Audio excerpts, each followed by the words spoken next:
배달 물품이 몰려드는 택배 터미널. 그곳에서 우리는 무시무시한 공포 영화의 한 장면을 몸소 겪고 있던 남자를 만났습니다. 화성에서 택배 기사로 일하고 있습니다. 가게 운영하시는 분들은 가게가 있을 거고 직장인들은 사무실이 있을 거고 저희한테는 그런 존재예요. 이 택배 트럭은 목숨과도 같은 택배 트럭이 한순간에 사라졌다는 겁니다.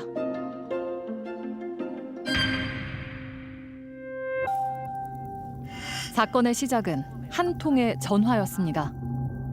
지금 저희 터미널에 1톤 차에 화재가 발생을 했거든요. 네? 제 차요? 홍사연님 차량으로 좀 추정이 돼가지고 지금 소방서에서 왔거든요. 방문을 했거든요. 전소가 됐다고요? 네. 차에 불이 났답니다. 곧바로 트럭이 주차돼 있던 터미널로 달려왔는데요. 와서 보니까 저렇게 돼 있던 거예요.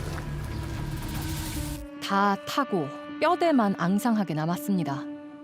그냥 하루아침에 차가 없어졌어요, 이렇게.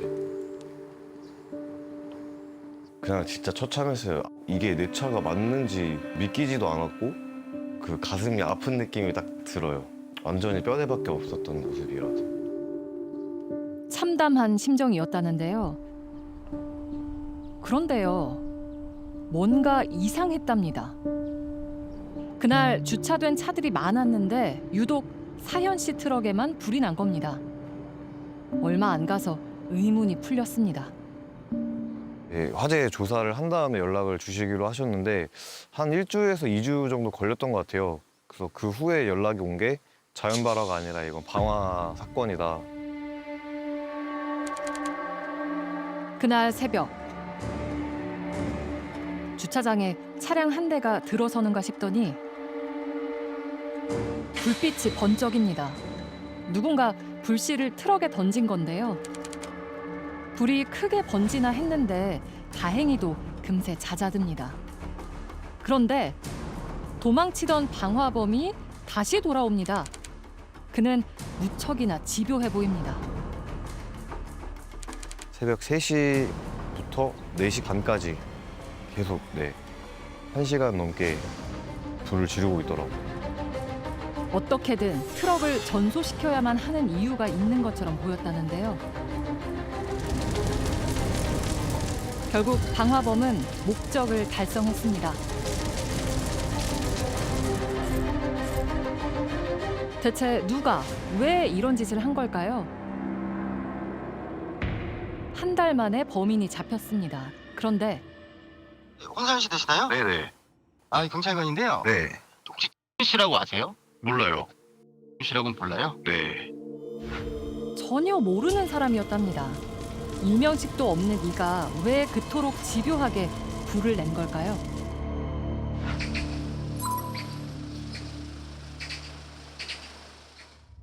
결국 방화범은 징역 3년형을 선고받았습니다. 그런데 이때부터 더 기가 막힌 일이 벌어집니다. 그러고 나서 4월 달에 연락이 한 통 누구한테 오더라고요. 모르는 사람한테.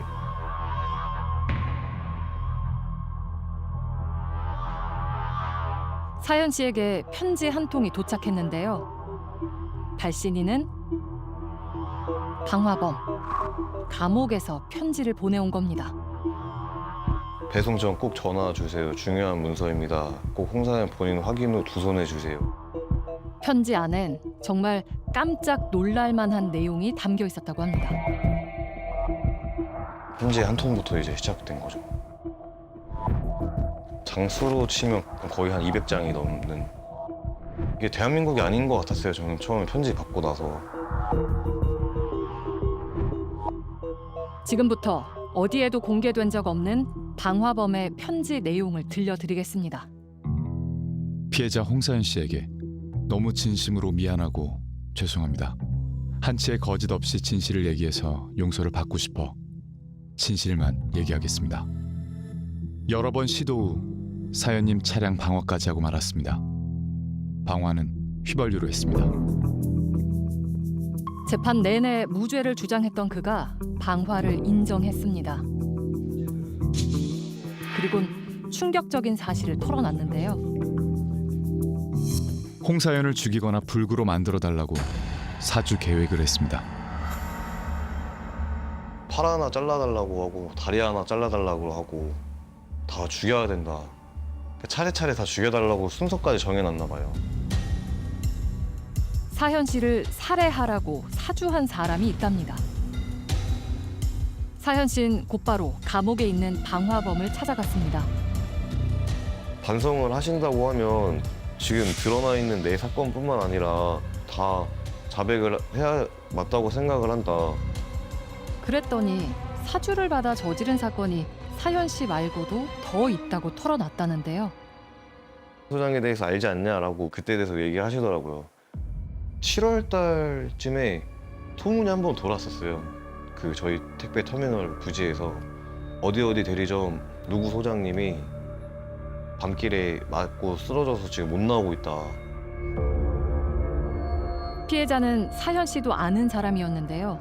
소문으로 떠돌던 그 사건이 정말 그의 짓이었을까요? 확인해 봐야겠습니다. 이 친구가 계속 나한테 전화가 오는 거예요. 그래도 전화가 와서 소장 중요한 얘기예요. 전화 받으세요. 이래가지고 그 피의자가 자백을 했다는 거예요. 2024년 7월 4일 날 저 사는 아파트에서 린치를 당해서 제가 5시 동안 입원했었고요. 머리를 뭔가로 가격당한 후 기억을 잃었는데 상처는 심각했습니다. 목격자도 CCTV도 없어서 미제 사건으로 남고 말았는데요. 방화범의 자백으로 퍼즐이 맞춰진 겁니다. 저 앞에 건물이 있어요. 저 건물에서 이제 술을 먹고 이렇게 걸어가는데 자 여기까지는 기억해. 여기까지는 제 기억이에요. 피해자의 말에 의하면 저기서 보고 있다가 5시간 기다렸대요. 무려 5시간 동안 미리 준비한 쇠망치를 들고 기다리다가 최 소장이 나타나자 곧바로 가격했다는데요. 뒤에서 와서 내 왼쪽을 이제 뒤에서 때렸대. 여기를 때리고 망치로 때리고 망치를 때리는데 안 쓰러지고 딱 돌아보고 멱살을 딱 잡았대요. 신랑이 하는데 다시 망치를 이렇게 때려서 내가 이쪽에서 이쪽으로 엎어져 있었대. 그 사람 말에 의하면. 그런 다음에 엎어져 있는 나를 망치로 3번 땅 쳤다는 거예요. 간신히 죽을 고비를 넘긴 최 소장. 그런데 2달 후 명절을 맞아 고향집에 간 그에게 또다시 사건이 벌어집니다. 17일 날이 명절날이에요. 그래서 저녁에 한 11시 반쯤 이렇게 누웠어요. 저희 어머님이 화장실 나가면서 소리가 나니까 나가봤더니 막 TV에서 탄 걸 대문으로 나가봤더니 불이 너무 화력이 세서 뜨거워서 물을 뿌릴 수가 없는 거예요. 근데 그것보다는 집으로 불이 옮겨오는 거예요. 불이 난 겁니다. 집에서 펑 소리가 나가지고 저희 00시 36분에 신고해서 화재가 최성기 완전히 불이 돌아가지고 불이 많이 난 상태다. 차량 블랙박스엔 누군가 다녀간 흔적이 남아 있었는데요. 한 10분 전쯤에서 한 2건 정도 감지돼서 그 블랙박스가 작동된 적이 있어요. 그런데 어두워서 어떠한 것을 찾을 수는 없었어요. 이 사건 역시 의문으로 남았다는데요. 그런데 이 일 역시 방화범 조 씨가 사주를 받아 저지른 짓이라는 겁니다. 추석 때 무조건 고향집에 가니까 가서 저녁에 잘 때 몰래 집에 들어가서 불을 지르라고 했어요. 범행을 사주한 사람은 최 소장의 시골집 내부 구조까지 상세히 알려줬다는데요.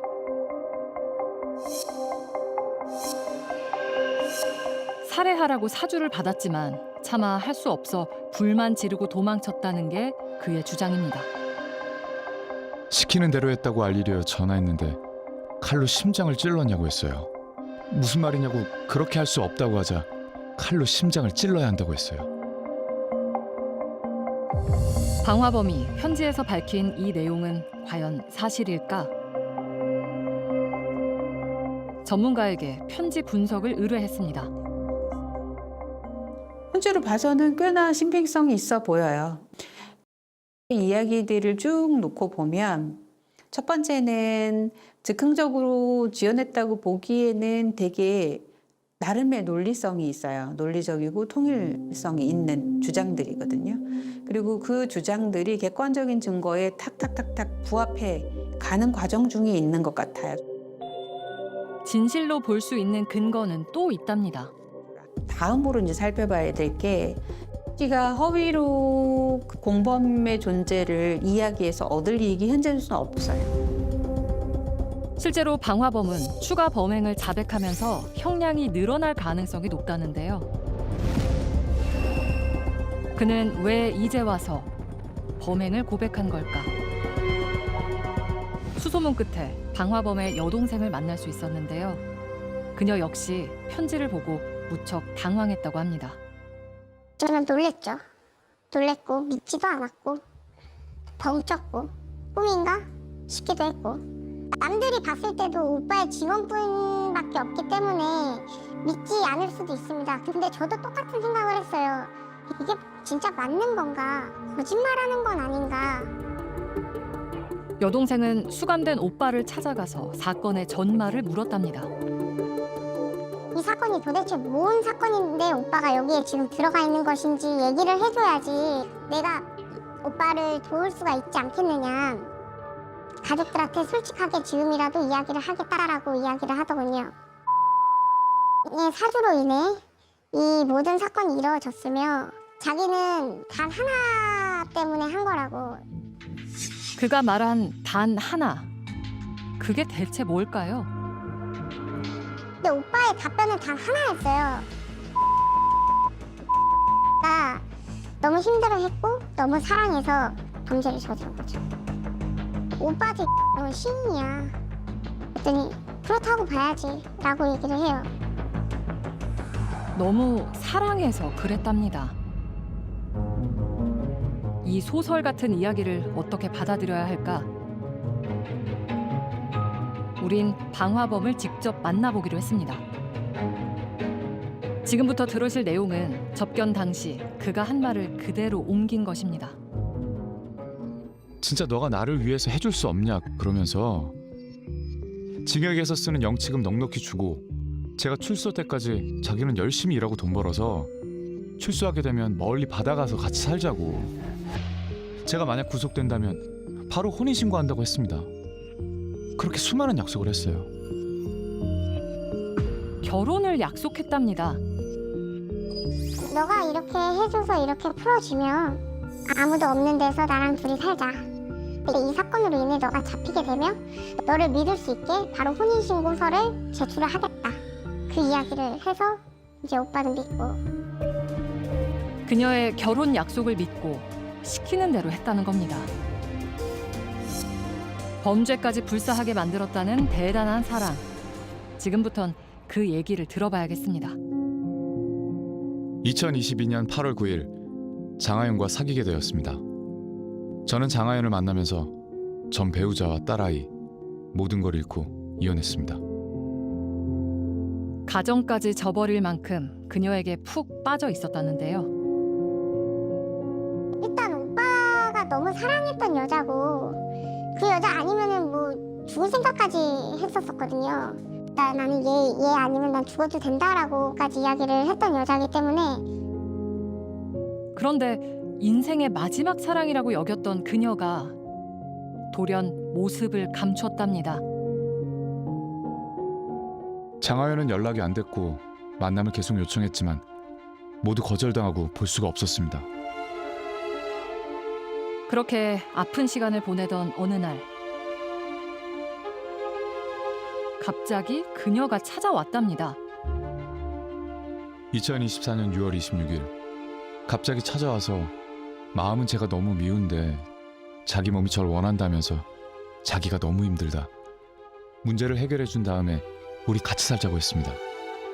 문제를 해결해달라. 장하연이 이번 일을 자기가 시킨 대로 해준다면 우리 같이 살 수 있다면서 우리 다시 사랑하자고 했습니다. 다시 사랑하는 조건으로 그녀가 부탁한 일은 홍사현 씨와 최 소장을 죽여달라는 내용이었다고 합니다. 하지만 사랑의 약속은 끝내 지켜지지 않았고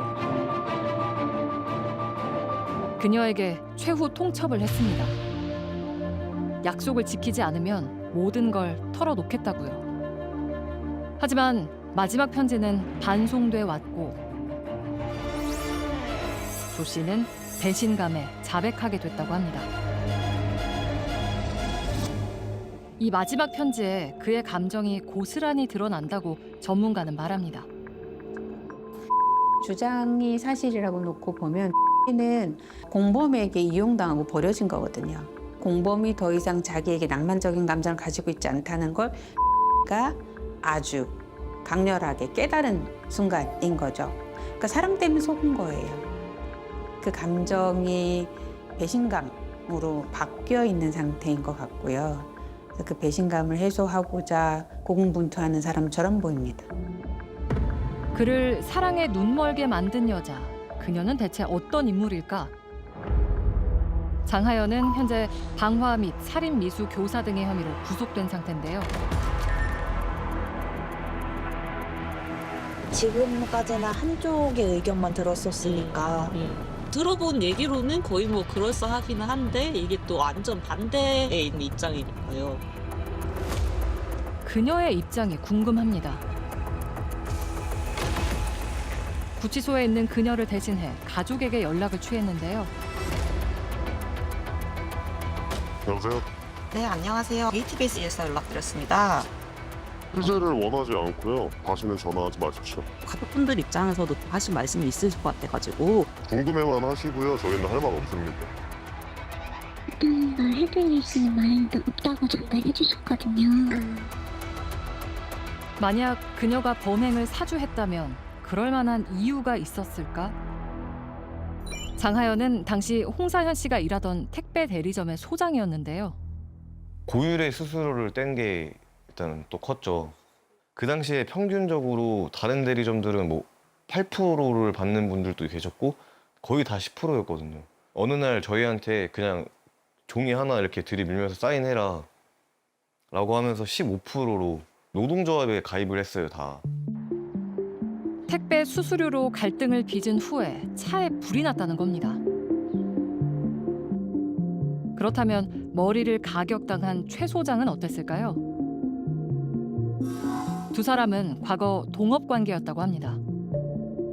저한테 이제 돈을 빌려갔잖아요. 빌려갔는데 계속 이제 돈을 준다 해놓고 나를 바꾸더라고. 그래서 제가 바로 민사소송을 들어간 거예요. 피해를 입은 두 사람 모두 장하연과 금전적 갈등이 있었는데요. 그렇다고 이런 끔찍한 범행을 사주할 수 있을까요? 방화범의 여동생은 최근 낯선 서류 한 장을 발견했다는데요. 내가 오빠 무슨 생명보험 들고 있어? 그랬더니 무슨 소리야? 아 그거 나 다치거나 아플 때 보상받을 수 있게 종합보험 들어준 거야. 특이한 건 수익자가 가족이 아닌 장하연이었다는 사실입니다. 아 이거 꽤 돈 많이 나오는 보험이다. 근데 이거 보상 하나도 없는 거고 죽어야지만 탈 수 있는 건데 이거 왜 들어놓은 거냐고. 만나던 남자들마다 다 그 생명보험을 지금 들고 있다라고 이야기를 하더라고요. 그런데 방화범 말고도 생명보험에 가입한 남자가 더 있었습니다. 그 소장이 저도 계약자가 그 소장이었고 수익자도 그쪽이었거든요. 그래서 저는 피고인데 이런 보험 계약은 일반적인 걸까요? 세 건이 각각 200만 원이에요. 맞아요. 와. 전문가조차 처음 보는 케이스라는데요. 지금 이제 보험 가입으로만 보면 좀 특이한 보험 가입이다. 대부분 가처분 소득의 10% 정도가 뭐 최대한이 아니겠느냐. 이제 이분 같은 경우에 거꾸로 우리가 대입을 해보면 이분이 만일에 600만 원 정도 보험료라고 낸다고 생각해 보면 이 CEO들, 소위 말해서 상장사 CEO들이 가입하는 정도의 보험료 수준이에요. 그 특이한 보험 가입은 나중에 이게 보험 사고, 보험 범죄로 사실은 이렇게 변형될 가능성이 항상 있어요. 그래서 이제 조금 이건 왜 이렇게 가입되어 있지라고 생각이 되는 거죠. 이해하기 어려운 생명보험에 가입한 남자는 한 명 더 있었습니다. 그 전에 같이 이제 결혼해서 사는 친구가 있었는데 그 보험 처음에 들게끔 한 것도 계약자하고 수익자, 피보험자만 그 전에 살던 남자. 전 남편. 전 남편. 그리고 그 계약자는 그 소장이고 수익자도 소장입니다. 그래서 생명보험에서 만약에 그 사람이 죽으면 아마 한테 막 10억 넘게 나올 거다라는 얘기가 저는 알고는 있었어요. 현재는 또 소재 파악이 안 되고 있고. 소재 파악이 안 돼요? 네. 장하연의 전 남편, 그를 만나봐야겠습니다. 수소문 끝에 어렵게 연락이 닿았는데요. 여보세요? 네, 안녕하세요. 저희 JTBC에서 연락드렸습니다. 뭐 때문에 지지를 하시는 거죠? 전 남편분이시라고 하시길래 전 남편의 대답은 그 사람 진짜 할만한 사람이에요. 좀 정신병자예요. 그렇게 생각하셨던 이유가 있으실까요? 뭐 사건이나? 사건이야 많았죠. 근데 갈 일이 저도 그때 당시의 일을 생각하고 싶지 않아서 소독시오패스라는 사람을 처음 알았어요. 걔 때문에. 님이 지금 님을 피보험자로 하는 보험을 들어놨다고 저희가 또 그것도 제가 마음대로 해지가 안 되더라고요. 저도 알아봤는데. 해지를 못 하세요? 그게 무슨 보험인지 알고 계세요? 대충은 알고 있어요. 그 보험이 생명보험이 맞나요? 네, 그럴 거래요. 그냥 걔랑 더 이상 엮이고 싶지 않았어요. 장하연, 그녀는 대체 어떤 사람일까? 그녀와 엮인 사람들은 우리에게 이렇게 말했습니다. 한마디로 혹시 표현하죠? 사이코패스. 사람을 사람으로 생각하지 않고 도구로밖에 생각을 안 하기 때문에. 거의 종교다 이건. 이렇게 생각할 정도로 자기 의사에 반하는 상황이 생기면 남자들한테는 울어버려요. 내 말을 왜 못 믿어? 그럼 그런데 저게 거짓말일까? 이렇게 생각하지 않겠어요? 얼마 전 첫 재판이 열렸습니다. 그녀에게 적용된 혐의는 살인미수 교사, 살인예비, 방화교사. 그녀는 자신의 모든 혐의를 인정했을까요? 이날 재판엔 홍사현 씨도 참석했는데요. 재판 내용 들어보니까 혐의를 다 부인하고 있다고 하고 있어서 좀 기가 찹니다. 구속이 되어 있는 상태에 오늘 또 검사님께서 추가로 포렌식 자료를 제출하셨으니까 네, 이게 시간이 문제인 거지 범죄의 죄는 확실히 받을 것 같은 생각이에요. 받아야 하고요. 방화범의 고백 이후 사연 씨는 불안감에 시달린다는데요. 그럴 만한 이유가 있답니다. 꼭 모두 조심하세요. 홍사연님, 홍사연님 배우자와 아이, 최 소장님, 최 소장님 가족 모두 꼭 안전하게 해주세요. 장하연은 청부업자까지 알아보냅니다. 정말 어떻게 할지 몰라요. 저는 지금까지도 와이프랑 저랑 그걸 해놨어요. 그 실시간 위치 뜰 수 있게 해놓는 거 있잖아요. 어플. 그거를 해놨어요. 왜냐면 갑자기 어떻게 될지 모르니까. 후신용으로 칼하고요. 칼하고 야구 배트도 항상 차에다가 보관해서 다니고 있어요. 이유를 알 수 없었던 연쇄 범죄. 그 비하인드는 이제 막 수면 위로 떠오르고 있습니다. 그녀에게 꼭 닿길 바란다며 방화범은 이 말을 남겼습니다. 남의 눈에 눈물 나게 하면 자기는 피눈물 흘리는 거다. 일말의 양심이 있다면 죄 부인하지 말고 모두 인정하고 피해자들에게 용서 구하고 빌어라. 그리고 앞으로 나 같은 사람을 만난다면 이용하려 하지 말고 잘 만나라고 얘기하고 싶습니다.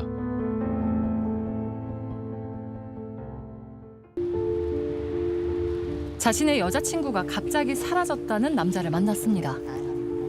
며칠 전부터 여자친구가 무슨 일이냐고 해도 전혀 얘기를 안 해주면서 여자친구가 끝내 입 밖에 내지 않았다는 그날의 비밀.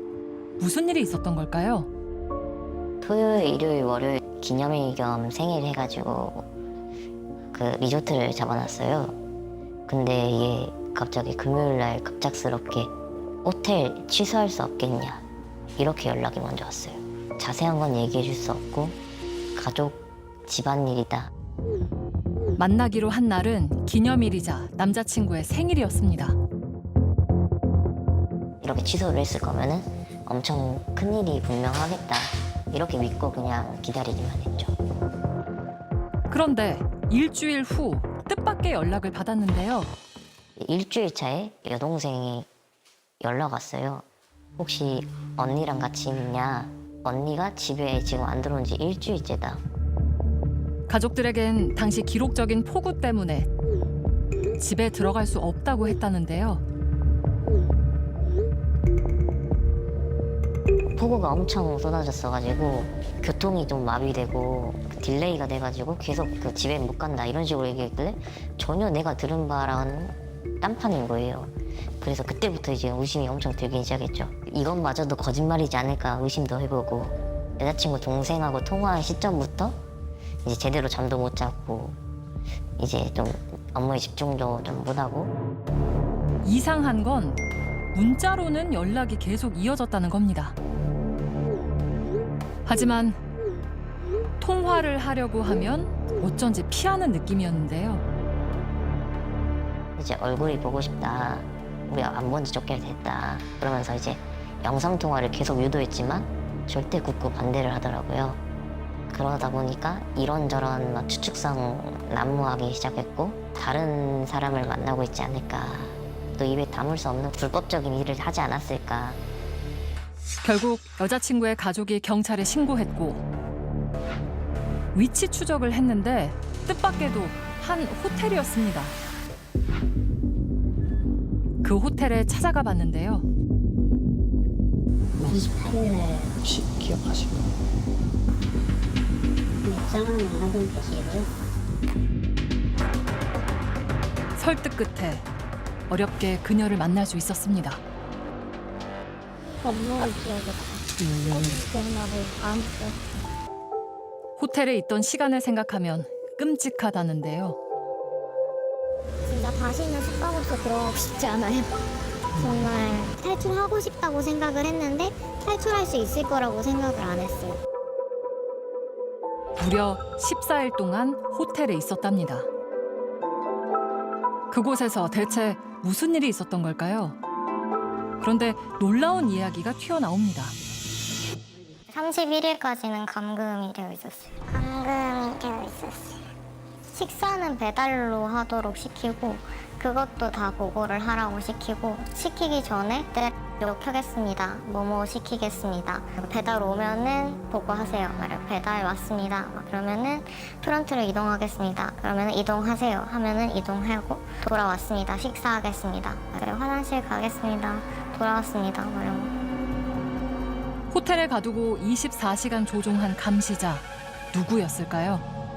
권위적이고 시크하고 허스키한 목소리에 약간 그런 소위 말해서 우리가 스테레오타입이라고 생각하면 검사라고 하면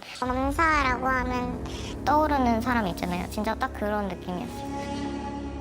검사랍니다.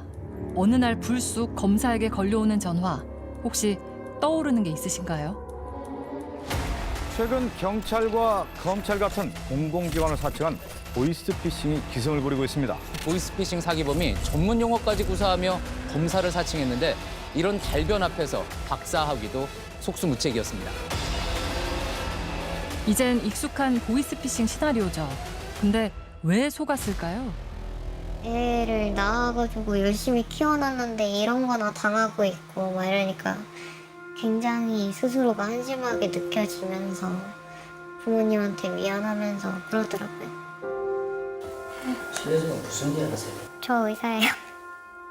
의사여서 너무 창피합니다. 의사인 그녀도 속을 수밖에 없었던 이유 잘 들어보시기 바랍니다. 14일간의 감금. 그 시작은 한 통의 전화였습니다. 네, 보건 등기 관련해서 저희가 지난주도 자택 방문했었는데 2번이나 반송이 되었더라고요. 처음에 전화 와가지고 대포통장이나 검찰 금감원 이런 소리 처음에 안 해요. 막 등기 우편이 왔다라고 해요. 월요일 날 집에 있냐는 거예요. 그래서 월요일 날에 오후에 가는데요. 그러니까 그날 집에 없다고 하자 바로 서류를 확인할 수 있게 인터넷 사이트 주소를 불러줬습니다. 법원 홈페이지였는데요. 사건 번호를 입력하자 충격적인 문서가 나타났습니다. 하영 씨의 계좌가 성범죄에 이용됐다는 것, 내용이 자세하고 정교한 데다 검찰총장의 직인까지 찍혀 있었습니다. 제가 당시에 생각하기엔 정교하게 되어 있으니까 그냥 넘어간 거죠. 이거 진짠가 보다, 뭔가 진짜 상황인가 보다 이런 식으로. 그리고는 검사를 연결시켜줬다는데요. 전화를 받은 검사는 다짜고짜 호통을 쳤다고 합니다. 갑자기 막 화를 내는 거예요. 너 진짜 그 대포통장 연루된 거 확실하냐? 너 진짜 한패 아니냐? 약간 이런 식으로 몰아붙여요. 구치소 가게 되면은 어머니 명예퇴직도 안 된다. 재취업도 힘들어진다. 근데 약간 그렇게 계속 몰아붙이다 보니까 그런가 보다 약간 이런 식으로 생각이 들어요. 그때부터 본격적으로 말리는 거죠. 그리고는 첫 번째 지시사항이 하달됐습니다. 지금부터가 중요한데요. 잘 들어보세요.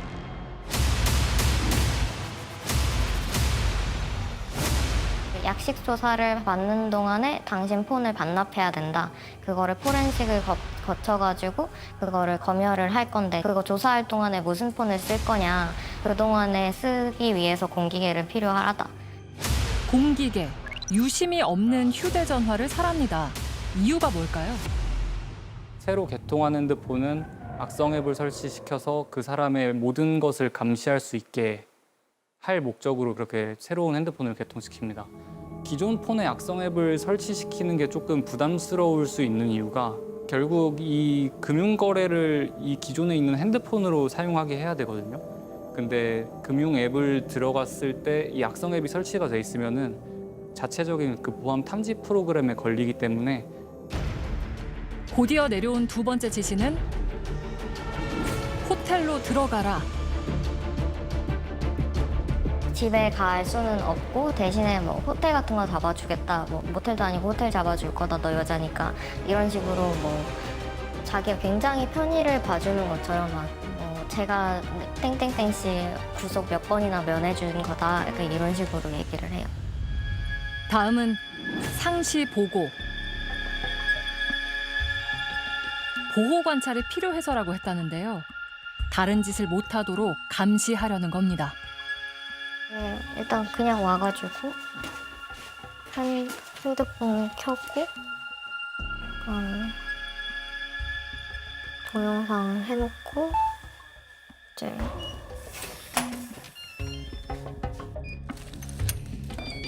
이렇게 스스로 호텔에 감금된 건데요. 이게 바로 셀프 감금, 보이스피싱의 신종 수법입니다. 호텔에 들어오자 다시 전화가 걸려왔습니다. 이번엔 경찰입니다. 경찰서에서 전화가 왔었어요. 그 뭐라고 해야 되지? 약간 일에 찌든 약간 귀찮은 목소리? 검찰에서 협조공문 와가지고 연락을 드리는데 신변보호를 위한 위치 추적에 동의하십니까? 근데 그러면은 이 사람들이 위치 같은 것도 다 알 수 있을 거라고 생각을 했고 내가 그거를 따라하지 않으면은 이제 좀 구치소로 호송 차량이 올 거라고 생각을 했으니까 따르게 된 거죠. 그거를 받을 때 제가 그 사건 번호 땡땡땡입니다 이렇게 얘기를 했어요. 경찰 전화 받고 끊은 다음에 그 검사가 난리가 난 거예요. 너 지금 사건 번호 얘기한 거네 경찰에. 이러면서 엠바고 속지 제대로 안 되냐. 이러면서 엄청 혼났어요. 주의사항 로 받아가지고 그리고는 보호 관찰 기간 동안 지켜야 할 주의사항을 보냈는데요. 매우 엄격한 데다 실시간으로 보고까지 해야 했습니다. 좀 구체적으로 다 적어놨네요. 네. 화장실 가는 것도 다 일일이 실시간으로 보고를 했었거든요, 당시에는. 진짜 막 화장실 가겠습니다.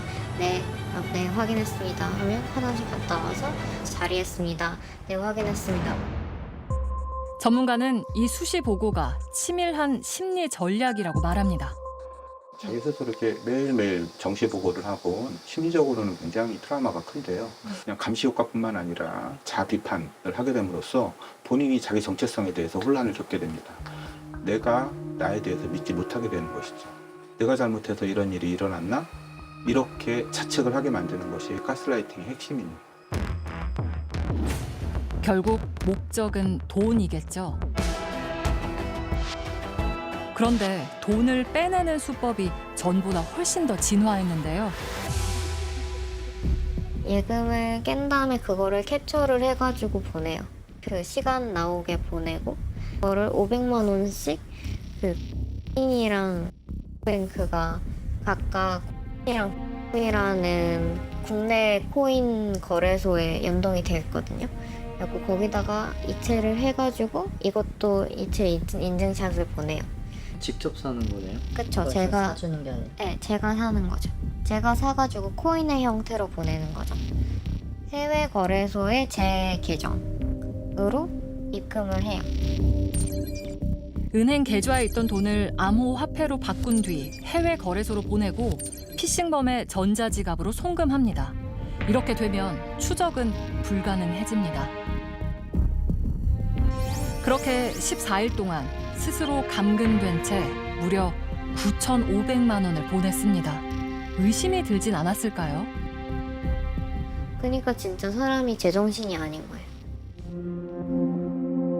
만약에 이게 보이스피싱이라면 이렇게까지 공을 들일까? 나 하나만을 위해서? 감시를 시시각각 당하고 있으면 의존성 같은 게 생겨요. 그래가지고 지금도 기억하는 게 취침하기 전에 취침보 올릴 때 막 오늘도 감사했습니다 막 이런 거 썼거든요. 심지어 여동생이 보이스피싱 아니냐며 셀프 감금 영상을 보내주기도 했습니다. 근데 여동생은 의심을 한 거예요. 그래갖고 동생이 그 셀프 감금에 대한 링크를 보내줬어요. 플레이 버튼을 누를까 말까 하영 씨의 선택은?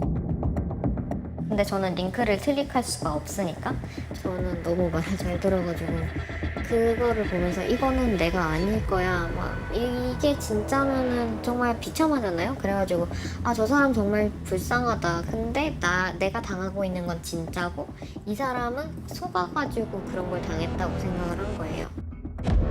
동생이 보낸 영상은 뭐였을까요? 주의 깊게 봐주세요. 가스라이팅을 당하면 사람이 어떻게 변하는지. 경찰관인데 보이스피싱 피해 의심된다고. 아, 맞아요. 경찰의 말도 못 믿는 여성. 핸드폰 좀 저희가 확인해봐도 될까요? 경찰관 사칭하는 사람하고 얘기. 대북 경찰 공무원 말 안 믿으면 누구 말 믿을까요? 경찰관이 오자마자 굉장히 비협조적인 태도로 이렇게 하세요. 피싱 피해자들 거의 공통적으로 그래요, 모습이. 그래서 핸드폰만 확인해보겠다는 건데 그것도 싫다면서요. 보통 경찰관 만나면 아, 나 도와주러 했나? 이렇게 생각을 하지 무슨 권한으로 그렇게 하시냐고 얘기 잘 안 해요, 선생님. 그럼 다행인 거죠. 간신히 휴대전화를 넘기는데요. 서류도 이렇게 안 보내. 확인한 결과 악성에 빨려 있잖아요, 그죠? 정신 차리신 거예요. 가스라이팅 당하신 거예요, 본인. 셀프 감금 피해자들 중엔 공무원, 교사, 의사, 심지어 경찰관도 있다는데요. 굉장히 똑똑하고 합리적인 그런 피해자가 왜 여기에 발을 들여놓게 됐을까? 저는 오염이라는 단어를 생각을 했습니다. 나는 아무 잘못도 없는데 정말 나는 깨끗한 사람이었고 한 번도 범법이라고 하는 사회적인 규칙을 어긴 적이 한 번도 없는데 이 오염된 이 얼룩 때문에 가족들을 슬프게 하고 실망스럽게 하는 일이라면 더 적극적으로 이 문제를 해결해야 되겠다. 내가 이 문제를 해결할 수 있는 방법은 이 가해자의 말을 듣는 것이다. 이렇게 잘못 판단한 것으로 보인다라고 생각을 합니다. 감금 14일째. 가진 돈을 다 송금한 후에야 하영 씨는 호텔을 빠져나올 수 있었습니다. 하지만 풀려난 뒤에도 놈들에게 연락이 왔는데요. 범인의 문자에 답을 안 하자 거짓말처럼 모든 게 멈췄습니다. 이제 정시보고가 너무 안 오니까 약간 땡땡씨 지금 장난하십니까? 딱 이렇게 오고 그거 씹었죠. 그 다음에 끝났어요. 정말 그 전까지 그게 굉장히 저를 오래 괴롭혔는데 그걸 씹기만 하면 아무 일이 없더라고요. 그게 굉장히 어이가 없더라고요. 곧장 경찰을 찾아가며 14일간의 셀프 감금 사건은 막을 내렸습니다. 너무 부끄럽지만 이야기를 털어놓은 이유가 있답니다. 이거를 정말 많은 사람들이 알았으면 좋겠다. 왜냐면 저는 이런 게 있는지도 몰라서 당했거든요. 그래가지고 다른 사람은 이런 거 안 당했으면 좋겠어서 최대한 많이 알리고 싶었고. 하영 씨가 당한 이 수법, 요즘 기승을 부리는 셀프 감금 보이스피싱인데요. 빠짐없이 등장하는 레퍼토리가 있습니다.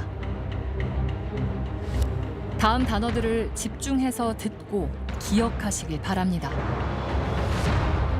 공통점으로 등장하는 게 뭐 임시보호관찰, 뭐 엠바고, 약식수사로 전환, 뭐 검사나 금융감독원이 뭐 조사를 해야 된다, 뭐 범죄에 연루됐다, 너 원래 구속이 된다, 뭐 직장 계속 안 다닐 거냐, 나중에 뭐 결혼 안 할 거냐, 뭐 나중에 자녀들한테 뭐 피해가 간다, 전과자 생활 어떻게 할 거냐, 약간 이런 식으로 계속 가스라이팅을 하는 그런 단어들이 있거든요. 그런 식으로 계속 심리적으로 압박을 시키는 거죠.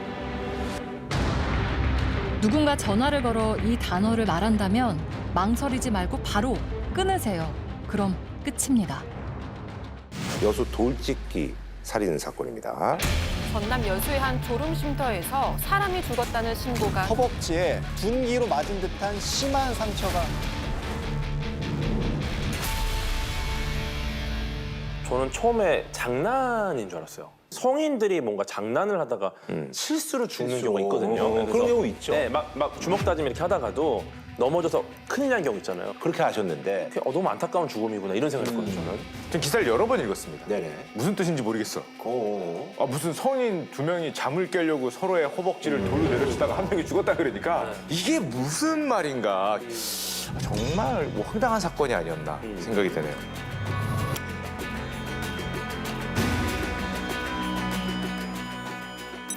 전남 여수에 있는 한 자동차 전용 도로의 졸음 쉼터에서 30대 남성 2명이 발견이 됐는데, 그러니까 한 명은 허벅지에 상처에 의해서 폐혈증하고 과다출혈로 사망한 상태고, 나머지 한 명은 이제 의식 불명의 상태로 발견이 됩니다.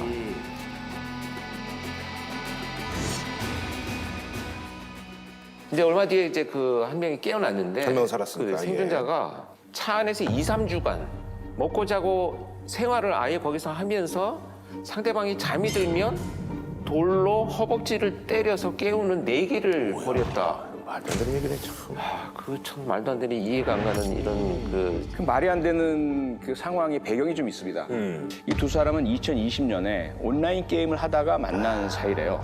그런데 서로 게임하면서 게이머들끼리 뭐 게임 아이템도 주고받고 돈도 현금도 뭐 빌려주고 빌려받고. 그런데 오랜 기간 그렇게 하는 사이에 정확하게 기록을 안 했나 봐요. 그러니까 둘 사이에 이 의견 일치가 안 되다 보니까 어떻게 얘기를 했냐면 그럼 우리 둘이 만나서 끝장 논쟁을 해보자. 둘이 어디 도망가지 않은 채 끝장 논쟁을 해서 누가 더 채무를 더 많이 갖고 있는지를 밝히자. 이렇게 됐다는 거예요.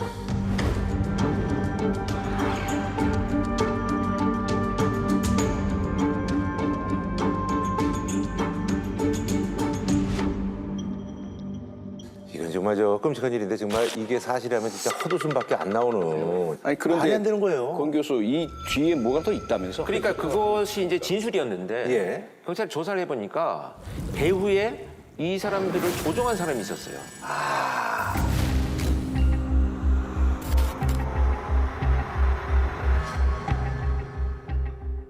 그 시킨 사람은 뭐며? 도대체 목적은 뭐며? 이런 것도 이제 당연히 궁금하죠. 예. 네, 그 이제 제작진 취재한 내용을 이제 그 살펴보면 변호사 사무장이라고 자기를 소개를 했는데 이제 법적 분쟁에 휘말려서 이 사람이 고생을 하다가 뭐 변호사 사무장이라고 하니까 이제 법률 상담을 했는데 하다 보니까 이제 굉장히 조언을 잘 해주니까 자기의 지인이 김 씨도 이제 이 사람이 소개를 시켜줬어요. 아하.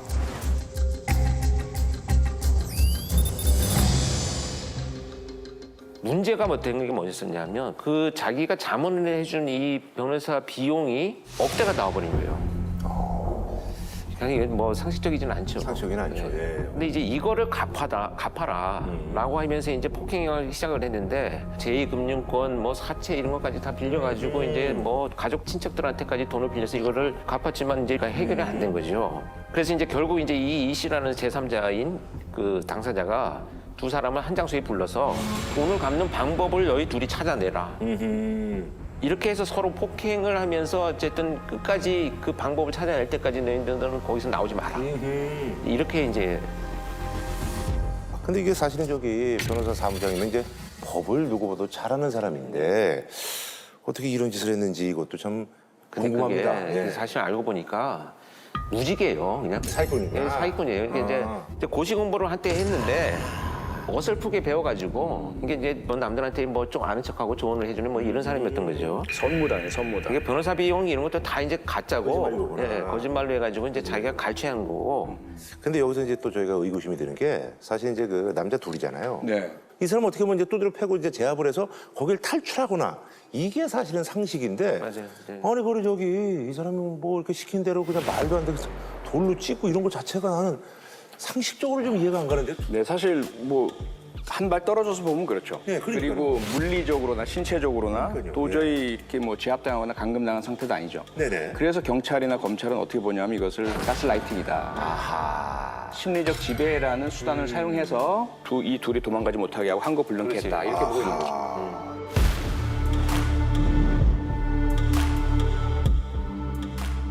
네, 그러니까 우리가 보통 가스라이팅 하면 이제 이런 거잖아요. 누군가의 정신에 영향력을 행사하고 그 사람을 본인이 원하는 대로 조종하는 것들을 이제 통상 이야기하게 되는데 흥미로운 게 뭐냐면 이 가스라이팅은 전문 용어가 아니랍니다. 학술 용어도 아니고요. 이런 식으로 용례가 사용되지 않는. 연극과 영화에 처음 등장했던 개념. 그렇지, 그렇지.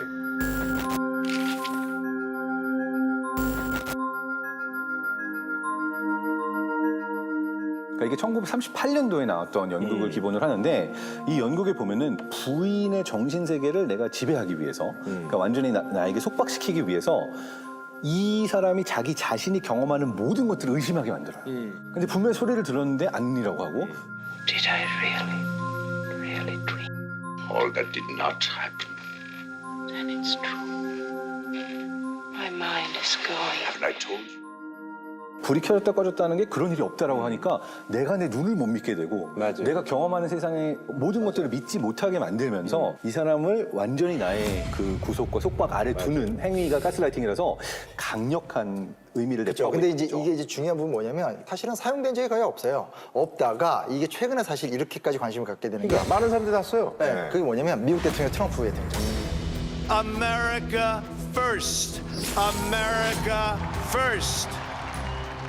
트럼프가 등장하면서 전혀 다른 형태의 화법을 사용하고 전혀 다른 형태의 정치적 지지를 모으고 그걸 열광하고 그래서 잘 아시다시피 정말 충격적인 사건은 이제 사람들이 무장을 한 상태에서 돌진하는 사태까지 발생했잖아요. Instead, he continues to gaslight the American people by acting like this pandemic is not a real threat. 가스라이팅은 어떤 작업을 하는 거냐면 이 사람의 뇌가 세상에 대해서 믿고 있는 정보들을 근간부터 무너뜨리면서 내가 원하는 종류의 정보로 다시 믿도록 만드는 과정을 하는 거예요. 첫 번째 단계는 러브 범빙이라는 거예요. 뭐냐면 너무나 사랑하게 만드는 뭐 유혹도 있을 수가 있고 아니면 내가 신뢰할 수 있다. 믿게 만드는 거고. 당신 힘들었지.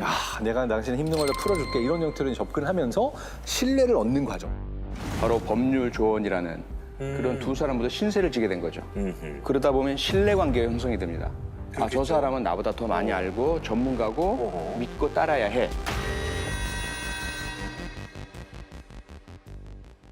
그럼 두 번째는 이걸 통해서 뭘 하냐?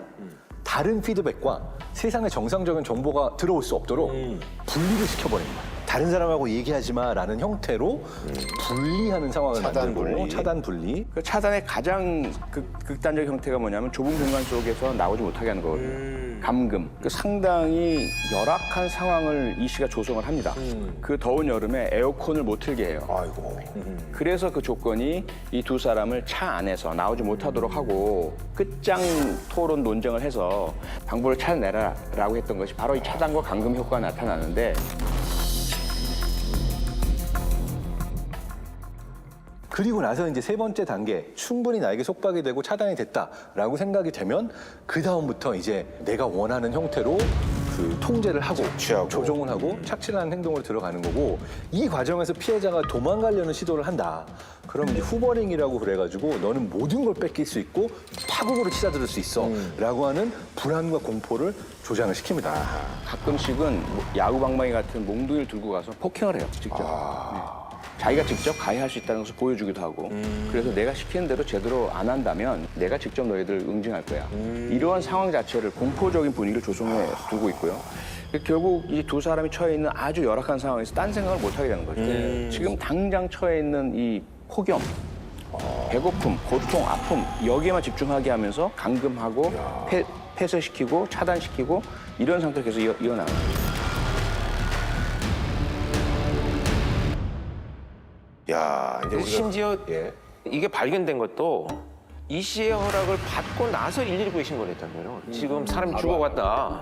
그러니까 도저히 안 되겠다 싶을 때 직접 119 신고하는 게 당연할 텐데 그것마저도 이 씨의 허락을 받고 나서 했다는 거 아니에요? 그러니까 아까 이제 표 교수가 얘기한 것처럼 그 이제 처음에 경찰에 허위 그 진술한 내용이 결국 이 씨의 지시 내용대로 한 허위 진술이었던 거예요. 그래서 그런 얘기를 했구나.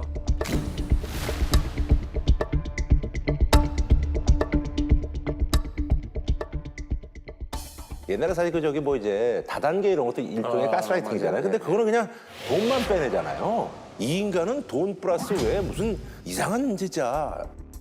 이 씨의 목적은 일단 뭐라고 보시는 거예요, 두 분은? 일단 가스라이터들 상당수가 좀 유사한데요. 돈이라든지 합리적인 목적 말고 지배 통제라는 것 자체, 심리적인 목적을 가지고 한다. 내가 예를 들면 노예처럼, 그렇죠. 꼭두각시처럼. 바로 그 노예가 과거에 노예 노동을 통해서 이익을 보는 것도 있지만 자기 마음대로 그리고 하는 거죠. 네, 맞아요. 재미를 느끼고 쾌락을 느끼고 정복용을 느끼잖아요. 결국은 자기가 갖고 있는 심리적 만족감을 추구하는 형태고 내가 남을 공격해야 되는데 서로 공격하게 만들면서 자기 공격성을 대리 표출하게 만드는 이런 심리를 갖고 있다 이렇게 보는 거죠. 이게 그러면 이 사람들은 성격적으로 좀 뭐가 문제가 있는 사람들 아니에요? 아, 맞습니다. 자, 실제로 가스라이팅을 저지르는 사람들의 경우가 세 가지 카테고리 중에 하나에 들어간다라고 알려져 있어요. 그런 공통점이 있군요. 예. 네, 이걸 이제 어둠의 삼각형이라고도 불러서 어둠의 삼각형. 나르시시즘이 아주 강하거나 사이코패스기가 있거나 아니면 마키아벨리즘이라고 부르는 것이 강한 사람인데 이 세 번째가 가스라이팅 하는 사람들에게 있어서 가장 중요한 특징 중 하나라고 얘기가 됩니다. 마키아벨리 아시죠? 알죠. 군주론을 썼던.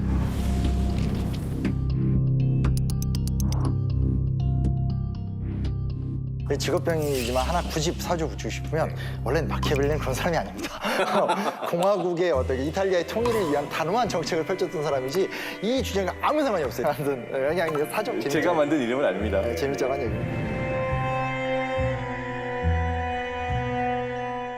그러니까 나르시시스는 내가 잘났다라는 거, 그러니까 나의 어떤 에고가 되게 중요한 스스로의 뭐 자뻑이 되게 심하다라고 할 수가 있고 사이코패스의 경우에는 양심을 느끼지 않고 나의 목적을 위해서라면 어떤 행동도 할 수 있는 종류라고 볼 수가 있다고 한다면 마키아벨리즘은 흥미롭게도 이 둘과 또 별개로 누군가를 내가 정복하고 조종하고 내 마음대로 교사하고 시키는 것에서 즐거움을 느끼는 사람이에요. 그래서 이 세 종류의 사람을 피하라고 그래요. 나르시시스트, 사이코패스, 마키아벨리즘.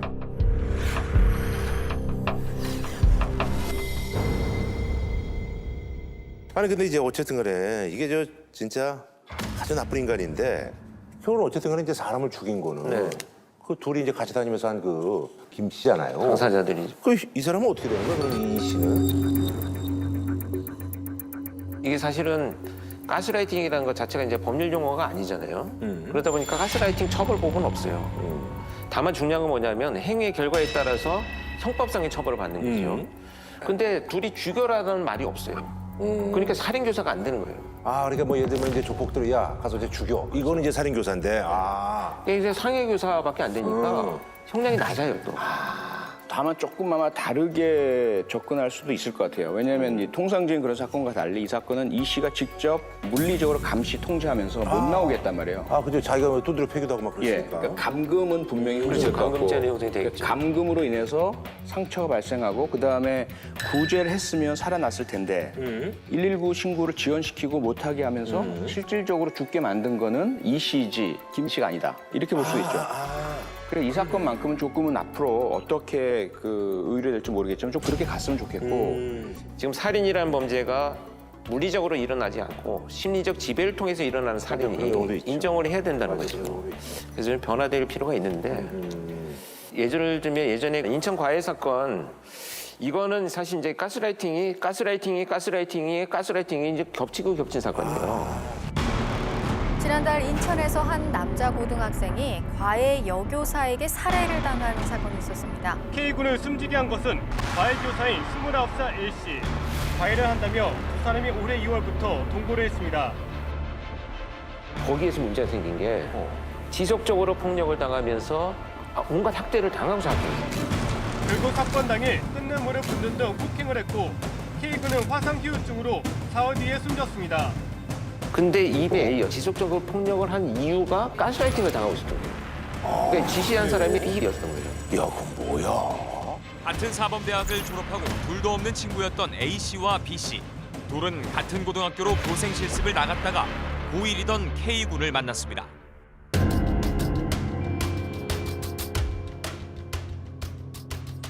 그 B양과 이 학생이 좀 깊은 관계가 되다 보니 B양이 A양에게 이 학생을 학교를 자퇴시키고 인천으로 데리고 와서 너네 집에서 같이 거주를 하면서 과외를 시키면 어떻겠느냐 해서 자기 집으로 데리고 와서 과외를 했는데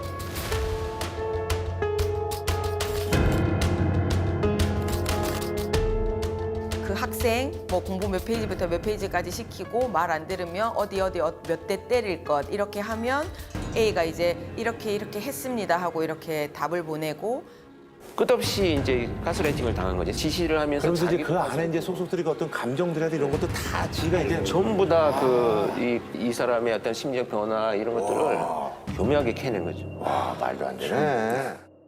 A양은 끝까지 어떻게든 B의 책임은 좀 줄여주려고 그래도 끝까지 정말 이만큼 100% 증거가 나오면 그래서 막 물으면 그 부분은 맞습니다. 이런 정도의 소극적 대답을 했었지 B양이 이랬고요 저랬고요 이렇게 진술하지는 않았던 걸로 기억을 합니다. 그래서 그 인천 사건 같은 경우에는 가스라이팅을 당한 실행자죠. 네네네. 범죄를 실행한 이 범인이 7년. 그다음에 이제 그 가스라이터인 B가 2년을 선고받았어요. 2년이면은? 그래서 살인이 이제 인정이 안 되고 제가 볼 때는 뭐 상해치사로 인정이 되지 않았는가 하는 생각이 들어요. 죽음의 가장 근본적인 원인이 뜨거운 물이었거든요. 왜냐하면 화상으로 인한 폐혈증이 주된 원인이었으니까요. 뜨거운 물 부어라고 시킨 적이 없다. 네. 그 문자를 받고 그 문자대로 저는 뜨거운 물을 부었다고 생각을 하는데 그것과는 직접적 관계가 없다고 사망 부분이 무죄가 나갔습니다.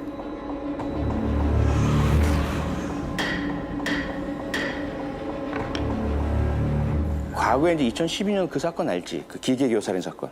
그렇죠. 기계교요? 예. 친모가 자기 두 딸을 살해해요. 예, 아주 끔찍한 범행으로 이어지게 되고.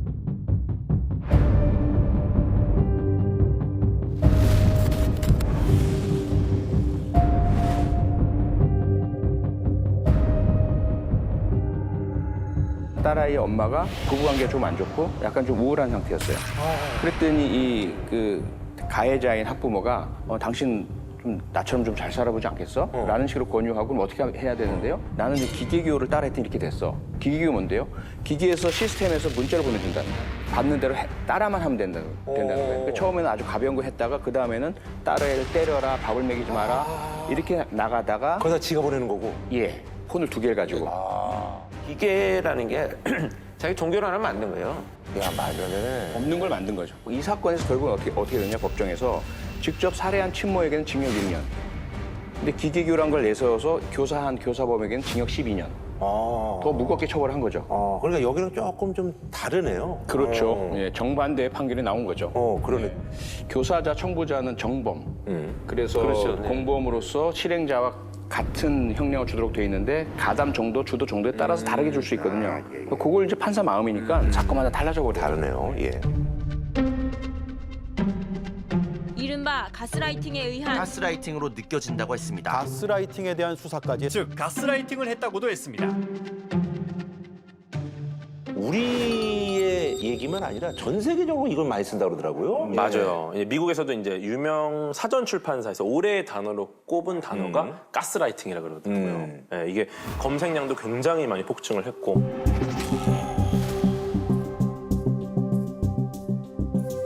근데 요런 이제 가스라이팅 예전엔 좁은 의미로만 쓰였는데 이제는 범위가 너무 넓어졌죠. 예를 들면은 이런 것도 있습니다. 뉴욕 타임스 기사에 이런 게 났어요. 의사들이 여성과 소수인종의 질병 증상을 좀 무시하는 것 같다. 그래서 사람들이 이건 메디컬 가스라이팅이다.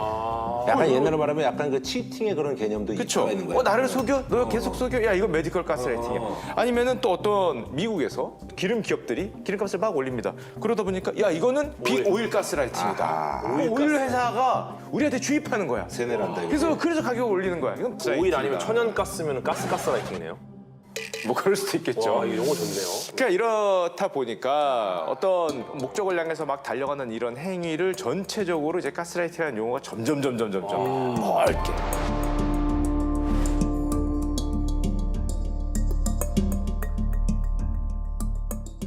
저는 사실 되게 많이 들어요. 과학 좋아하세요? 아니 별로. 그렇죠. 네, 선호하지 않아요. 근데 저랑 다니다 보면 좋아하게 되거든요. 이렇게 돼서 과학을 좋아하게 된 상태를 이제 과스라이팅 당했다. 뭐 괴스라이팅 이렇게 많이 궤도랑 하시는데. 다니면은 좋아해야 될 것만 같은 그런 얘기를 본인 쓰진 않는데 주변에서 많이 듣는다. 야, 너도 괴스라이팅 당했니? 막 이러시는데 사실은 좀 부정적인 용어다 보니까 조심스럽지만 어쨌든 무슨 의미로 그걸 했는지를 알기 때문에 뭐 이렇게 뭐 기분 나쁘진 않고. 전 요즘에 이 가스라이팅이라는 단어가 너무 과도하게 쓰이는 것 같다는 생각을 좀 합니다. 사실은 모르는 단어였거든요. 저도 몇 년 전까지 맞아요. 이게 무슨 뜻이야? 약간 그런 생각도 들어요. 자신의 의견과 다르면은 너 나 가스라이팅 해야 되는 거야. 이렇게 사용하는 경우가 많기 뭔 때문에 얘기를 못 하겠어. 뭐 충고를 해도 나 가스라이팅 하려는 거야? 뭐 이렇게 하는 거 어때? 얘기를 못 의견을 이제 하겠어. 섀도우 가스라이팅이야 이렇게 사용되는 얘기를 못 경우가 하겠어. 남용되는 경우가 좀 너무 많은 것 같다. 유의해야 합니다. 너무 남발하면 안 돼요. 남발하면 안 돼. 심지어 뭐 집안일을 좀 하라고 종용하는 아내한테도 내가 가스라이팅 당한다 이런 얘기했는데 그 못난 남편들이 그런 농담들을 하는데 그거는 나는 정말 그죠? 예, 그 못난 남편이 돼서는 안 되지 않느냐는. 사실 이건 가스라이팅이 아니고 집안일 당연히 해야 되는 거예요. 근데 왜 안 해? 아니 내가 하면 되잖아. 왜 안 해? 근데 당연히 해야 되는데. 아니 나 하지. 반응이 없어서 그렇지. 가스라이팅이란 말을 우리가 진짜 너무 많이 사용하는데 이게 사실 우리한테 도움이 될까요? 아니면 독이 될까요? 저는 독이 된다고 생각합니다. 단적 예를 들면 우리가 한동안 힐링이라는 단어를 굉장히 많이 썼어요. 맞아. 요로부터 해가지고 깜짝이야. 엄청 그랬어. 저 진짜. 아니 진짜로. 나 진짜 놀랐어. 아니 진짜. 맞습니다. 아니 열심히 살려고 그러는데 뭐만 하면 요요라고 그러고 말이야. 맞아요. 있었어요. 왜냐하면 힐링이라는 단어가 사실 이게 이제 미국에서는 기독교 진영에서 많이 나온 얘기인데 이게 단순하게 그냥 기분 좋고 이런 것이 아니고 각박한 현대 사회를 살아갈 때 인간이 어떻게 자신의 존재감을 지킬 것인가에 대한 어떤 수도라든지 명상 이런 게 오랜 응시의 결과고, 근데 정말 냉정하게 말해서 한국에선 힐링은 결론적으로 뭐가 남는 거죠? 이게 꼭 힐링만을 이야기하는 것이 아니라 우리 사회는 어떤 단어가 새롭게 들어오면 엄청 유행한 다음에 그 본질을 따라가지 못하고 그냥 끝내버리죠. 전 이건 문제가 또 상업적으로 그래서 힐링 아까 얘기한 것처럼 진짜 나는 그게 종교적 개념인지 몰랐고 뭐 마사지 이런 것도 힐링 스파. 그렇지. 뭐만 하면 맞아요. 그게 진짜 그 문제가 있어. 맞아요. 다 붙이잖아요. 이렇게 뭐든지. 지금 내가 어떤 현상이 일어나는 것은 이거 가스라이팅이야 그러면 가스라이팅으로는 내가 정의해버려서 벗어나거나 확대되는 나의 상상력과 사고를 자꾸 지배하게 되거든요. 범죄자가 잡혔는데 저 사람 사이코패스야? 그래서 사이코패스야 그러면 사실 이렇게 끝나는 거거든요. 더 이상 분석할 게 없어요. 그렇게 단순 규정화해버렸을 때 얼마나 많은 부작용이 일어나는지. 일반화의 오류가 생기고 유사한 사례가 전부 거기에 그게 이제 전에 얘기했던 묻지마 범죄처럼 언론에서 만들어낸 용어들이잖아요. 예. 사실.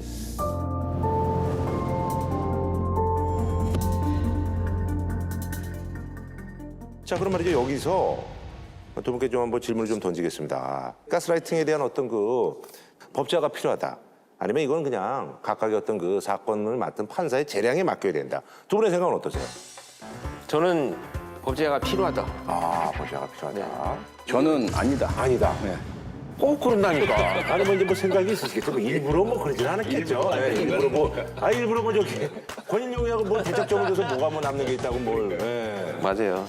쉽게 말해서 우리가 이제 스토킹 범죄를 돌아보면 그냥 쫓아다니면 한번 만나줘. 차나 한잔 마시고. 그래 사랑이 뭐 끈기가 있어야 그렇죠. 돼. 뭐 이런 식으로 얘기하고 뭐 그랬죠. 그런 아주 그 잘못된 방식들이 이제 범죄로 우리가 인식을 하는 시대가 된 그렇죠. 것처럼 가스라이팅도 만약에 이런 상태가 지속된다면 형법상의 처벌이 지금 일어나고 있지만 그것이 밝혀지지 못한다면 결국은 아무것도 아닌 교사죄로 자기는 빠져나가고 실행한 사람들만 범죄자를 만드는 이런 문제가 되기 때문에 정의할 필요는 있다.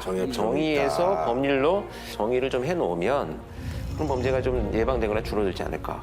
물론 충분히 일리가 있죠. 일리가 있지만 여전히 그걸 정의하는 것 자체는 너무 무리하다고 생각이 되고 앞서 기기교 사건처럼 정말 나쁜 가스라이터는 구중을 해서 그의 그런 교사 행위의 치밀함과 피해자가 따를 수밖에 없었던 그 기재를 확실하게 입증을 해서 무거운 형벌을 내리는 방향으로 노력을 해야지 일률적으로 가스라이팅은 엄벌하고 이런 범행은 가스라이터를 더 크게 범행 그 형벌을 내리겠다라고 해버린다면 사실 좀 어떤 악용 사례가 너무 많아질 것 같아서 좀 우려가 됩니다. 그래서 이제 지가 해놓고서 저 사람이 시켰어 뭐 이렇게 해가지고 그렇게 할 수도 있고요.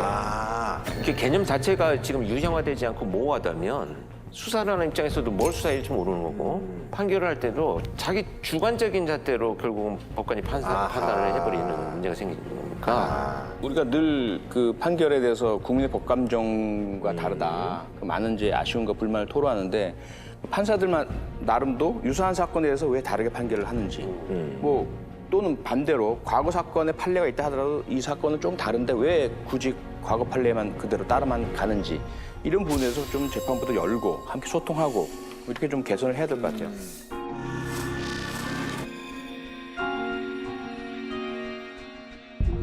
사실 지금 가스라이팅은 그 자체는 범죄가 아니지만 가스라이팅을 통해서 폭행, 갈취, 살인 뭐 이런 범죄가 벌어졌으면 그 범죄에 대해서 처벌을 받는 거거든요.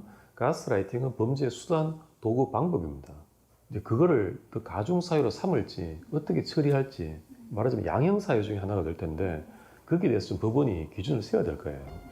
판사마다 그 기준이 달라지는 것도 문제 있거든요. 그렇기 때문에 가스라이팅 자체를 처벌하지 못한다 하더라도 이걸 도구로 어떤 범행을 했을 때 이것을 가중처벌을 할지 한다면 얼마나 더 형을 높일지에 대해서 기준을 마련해야 된다고 봅니다.